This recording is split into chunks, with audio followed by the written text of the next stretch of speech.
অনেকদিন পর আমি আসলাম।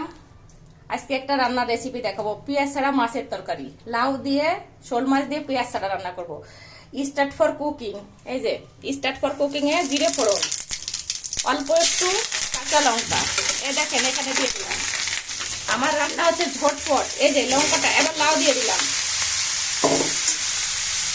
আমি নর্মাল রান্না দেখাবো, যেটা সবাই দেখায় না। মানে এখানে শুধু মশলার এত ব্যবহার হবে না, মশলা ব্যবহার হবে। এই দেখেন এখানে লবণ হলুদ হবে। আর এই যে আমি জিরের গুঁড়ো বানায় রাখছি, একটু হালকা কড়াইয়ের মধ্যে তেল এনেছিলাম, ওটা আমি মাছ রান্না শেষের দিকে দিয়ে একটু চাপা দিয়ে রেখে দেবো। আপনাদের আমি সবটুকু দেখাবো আমি কিভাবে লাউ দিয়ে আর হচ্ছে শোল মাছ দিয়ে রান্না করে। দেখেন শোল মাছ এখানে 8 পিস মাছ আছে, বেশি রান্না করব না।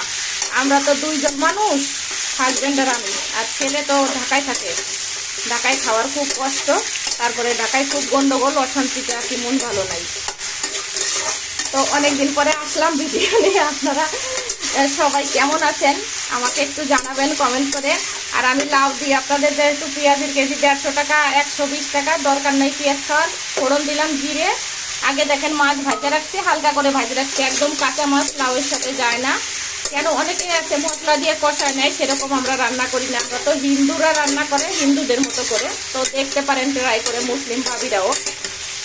আমি এটাকে এখন চাপা দিয়ে কিছু সময় ধরে কষতে কষতে কষতে কষতে যখন লাউটা হয়ে যাবে, তখন অল্প একটু ঝোলের, এই যে আমার ফুটানো পানি আছে, ফুটানো পানি দেবো। দিয়ে তারপরে আমি হচ্ছে রান্না শেষ পর্যন্ত আপনাদের দেখাবো। তো আপনারা দেখতে থাকেন। এখন প্রত্যেকে কোথায় কেমন আছেন, দেশের অবস্থা ভালো নাই। আপনারা একটু ছেলে মেয়েরে ঘরে তুলে নেন আর একটু মাথা ঠান্ডা করে থাকেন। দেশ যখন অশান্ত হয়, প্রত্যেকের মাথা ঠান্ডা রাখতে হবে, এটা মনে রাখেন। তো আমি রান্না শেষটা আপনাদের দেখাবো। আজে বাজে কথা বলতে চাই না। আমি কিন্তু আজকে ইচ্ছে করে ফেসবুকে আসি নাই, নেটে নাই। আপনারা আবার ভাবেন না যে আমারে পুলিশে ধরছে, পুলিশে ধরে নাই। আমি আসি, নেট খুলবো। আমার কাজের মেয়ে কাজে আসবে না, এখন ফোন করছে, আরো বেশি চাপ বেড়ে গেল। তো আমার রান্নাটা দেখাই, এত কথা না বলে রান্না দেখাই। আপনাদের আমি অনেক গল্প শোনাই, তো আজকে আমি রান্নার গল্পটা বলবো। আপনাদের আমি একটা জিনিস দেখাতে ভুলে গেছি। এখানে পরিমাণ মতো লবণ দিতে, দেখেন 1 চিমটি হলুদ।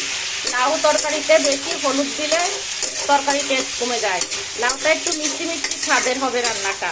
আমি কিন্তু এখানে চিনি অ্যাড করবো না, কিছু মিষ্টি দেবো না। লাউই তো মিষ্টি তরকারি, আর ভালো লাউ খাওয়া শরীরের জন্য ভালো। তো দেখেন আমি এটাকে চাপা দিয়ে দিয়ে কিছু সময় ভালো করে সিদ্ধ করে নেবো। তারপরে আমি মাছ দিয়ে একটু জলের পানি দিয়ে চাপা দিয়ে রাখবো। তারপরে নামানোর সময় আমার জিরের গুঁড়োটা সুন্দর করে দিয়ে তারপরে একটু দেখবো যে লবণ হলুদ ঠিক আছে কিনা, সব কিছু একটু চেখে দেখবো। তারপরে আমার রান্না শেষ হয়ে যাবে। তো দেখাচ্ছি আপনাদের। দেখেন আমার লাউ কষানো হয়ে গেছে। এই যে দেখেন তেল চুপচুপ করে বাড়েছে, একটু বেশি করে তেল দিচ্ছি, একদম বেশি না, তারপরেও মোটামুটি দিচ্ছি। আমি এবার হচ্ছে এখানে কি দেব, আমি ঝোলের পানি দিয়ে দেব। এই যে ঝোলের পানি দিয়ে দিচ্ছি। হয়তো ভাববেন সাদা সাদা দেখাচ্ছে, একটু পরে দেখাবো যে বিষয়টা কি হলো। আমি ঝোলের পানি দিয়ে দিলাম। এখানে হচ্ছে আমি লাউটাও দিয়ে, মানে মাছটাও দিয়ে দেবো। এই যে মাছটা দিয়ে দিলাম। মাছটা দিয়ে এটাকে আমি ঢাকা দিয়ে দেবো। যদি পরে মনে করি যে এখানে একটু হলুদ লাগার দরকার আছে, এটা জাল হচ্ছে মনে করেন, হলুদ লাগার দরকার আছে, 1 চিমটি দিতে পারি। তো চেষ্টা করে দেখবো। যেহেতু আমি জিরে ভাইজে গুঁড়ো করে রাখছি, হালকা টাইলে গুঁড়ো করে রাখছি, ওটা দেবো, না দিলেও হবে। আর লাউয়ের তরকারি একটু সাদা সাদা হলে ভালো হয়। তো শেষ মোমেন্টটা আপনাদের দেখাবো। আমি প্রসেসিংটা দেখালাম যে আমি কেমন করে রান্না করি। আমার রান্না এই যে শেষের পথে। আমি দেখেন এই যে গুঁড়ো দিয়ে দিচ্ছি, এটা হচ্ছে জিরের গুঁড়া। আমি একটু দিয়ে দেখি কেমন হলো। এটা এইটুকুতেই হয়ে যাবে, বেশি মশলা আমি ব্যবহার করি না। আমার মাছের তরকারির কালার এমনি দূর থেকে একটু সাদা সাদা মনে হচ্ছে, কিন্তু খেতে অনেক টেস্ট হয়েছে। নর্মালি এটা রান্না করলাম। নর্মালি বলতে এগুলো পেটের জন্য অনেক ভালো, আপনার শরীর সুস্থ থাকবে। তারপরে এত পেঁয়াজ রসুন গাদা গাদা দিয়ে তরকারি খাওয়া ভালো না। এই দেখেন আমার লাউ সিদ্ধ হয়ে গেছে। আমি আর একটু রান্না করব। তো আমার দেখা যাক কেমন হয়েছে দেখে। খুব টেস্ট হয়েছে।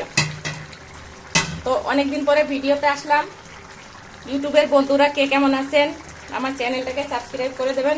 এখানে আর একটু মশলা দেই, যেহেতু গুঁড়ো আছে আর একটু দিয়ে দিলাম, ভালো হবে। দেখলেন রান্নাটা কি সুন্দর হয়েছে। মাছ কিন্তু হালকা হালকা ভেজে নিছি। দেখেন মাছের একটা মাথা কত বড়। আরেকটু আমি চাপা দিয়ে রাখবো 5 মিনিট, তারপরে আমার রান্না কমপ্লিট হয়ে যাবে। তো আমার ইউটিউবের বন্ধুরা আপনারা কেমন আছেন? আমার চ্যানেলটাকে সাবস্ক্রাইব করে দিন। চ্যানেলটা হচ্ছে রিতা নাগ ডেইলি ব্লগ, RITA একটু স্পেস দিয়ে NAG লিখে সার্চ দিলে আমার চ্যানেল আসবে। আর আমার পেজ হচ্ছে মিথিলা বোস, মহর্ষি থরেশি লকারে একটু স্পেস দিয়ে বৌকার দন্তেশ। আমার পেজের পাশে থাকবেন, আমার চ্যানেলটাকে সাবস্ক্রাইব করে দিয়ে আমাকে ধন্য করবেন। আমার ভিডিও দেখবেন, আমার নর্মাল রান্না দেখবেন, বিশেষত পেঁয়াজ ছাড়া মাছের তরকারি দেখেন। এই যে পুরো ঘুটে কেটে দেখাই। এই যে এখন আমি 2-3 মিনিট চাপা দিয়ে রাখবো, রান্না হয়ে গেছে। আর কিছু করতে হবে না, 2 মিনিট চাপা দিয়ে রেখে দেবো, তারপরে আমি কড়াই থেকে ঢেলে ফেলবো। রান্না কমপ্লিট। আমার মতো করে শোল মাছ পেঁয়াজ ছাড়া লাউ দিয়ে রান্না করেন আপনি। শোল মাছ, রুই মাছ, তারপরে হচ্ছে আপনার কাতল মাছ রান্না করতে পারেন। তারপরে আর লাউ দিয়ে শোল মাছই ভালো হয়। লাউ দিয়ে অবশ্যই সব কিছুই রান্না করা যায়। লাউ দিয়ে ডাল, লাউ দিয়ে মুগ ডাল, লাউ দিয়ে মসুর ডাল। আমি আজকে কি রান্না করছি সেটা আপনাদের বলি নাই।